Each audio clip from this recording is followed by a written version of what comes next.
30 novembre 1939, 12 mars 1940. Staline affronte la Finlande dans la guerre d'hiver. Le 30 novembre 1939, Staline lance les troupes soviétiques à l'assaut de la petite Finlande. La guerre d'hiver débute. L'armée rouge va essuyer de nombreux revers face à la valeureuse petite armée finlandaise, motivée et bien préparée.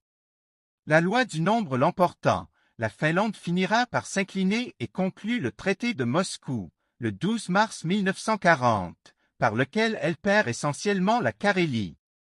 L'année suivante toutefois, quand Hitler envahira l'URSS, la Finlande reprendra le combat contre les Soviétiques aux côtés du Troisième Reich. À la fin de la guerre, elle pourra s'estimer heureuse d'échapper à une annexion pure et simple comme les pays baltes. Le petit poucet résiste à l'ogre. La Finlande s'était émancipée de la Russie pendant la Grande Guerre de 1914 à 1918 et la frontière entre les deux pays avait été établie à quelques dizaines de kilomètres de Leningrad, aujourd'hui Saint-Pétersbourg. En 1939, tandis qu'il partage la Pologne avec Hitler, Staline s'inquiète de la vulnérabilité de cette frontière et du risque d'une invasion de la deuxième région économique de l'URSS via la Finlande.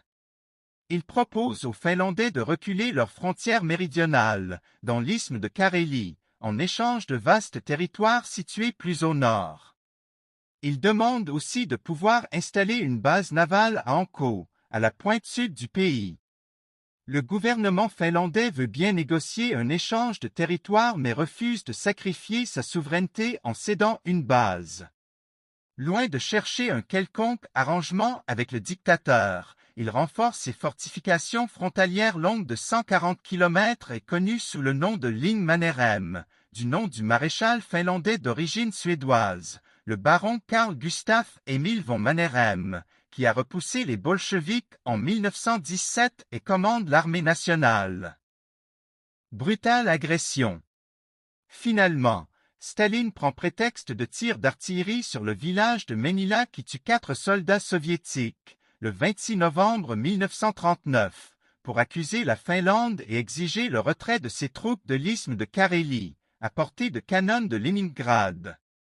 La Finlande propose le lendemain un retrait mutuel des troupes, mais l'URSS maintient ses accusations et dénonce unilatéralement le traité de non-agression russo-finnois de 1932. Elle attaque son voisin sans prendre la peine de lui déclarer la guerre.